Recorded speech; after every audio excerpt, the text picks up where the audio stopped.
The Utah legislature is being accused of a power grab for a decision to call a special session to overturn a recent Utah Supreme Court ruling on initiatives. But Utah's top House leader is pushing back, saying he believes changing the state constitution this November is necessary.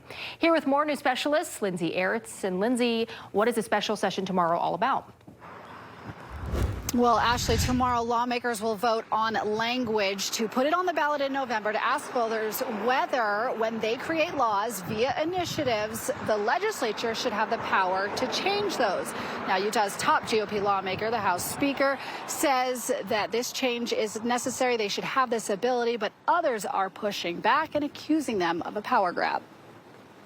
This is an unprecedented power grab. The executive director of the group suing Utah over its congressional boundaries isn't mincing words over a decision by the legislature to call themselves into a special session over initiatives.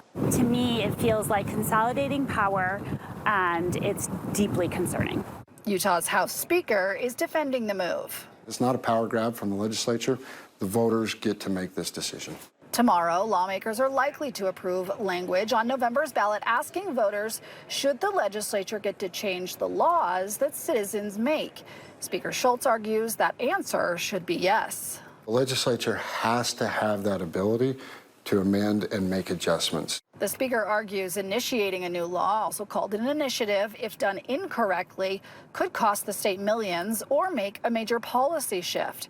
One example he gave, when voters passed medical marijuana, Schultz said because there was no enforcement written into that measure, voters, in theory, passed recreational marijuana without knowing it. We would essentially have recreational marijuana in the state of Utah had we not been able to make those changes. But not all Republicans agree the legislature should be able to make these changes. The Constitution clearly states that it's with the people of Utah that they have the right to alter and reform the government. And I think that's a really important right that we need to be very careful if we're going to take it away. Better Boundaries says if the ballot measure is approved, they'll campaign against it and believe voters are on their side. They do not like it, and they want lawmakers to stop. It doesn't appear that will happen.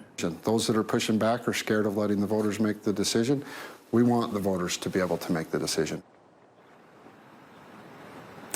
Now, Representative Jenkins argued that this special session is not an emergency. That's the definition under which the legislature can call themselves into session. Speaker Schultz argued that he wants clarity before the next election when initiatives can go on the ballot, which would be in 2026.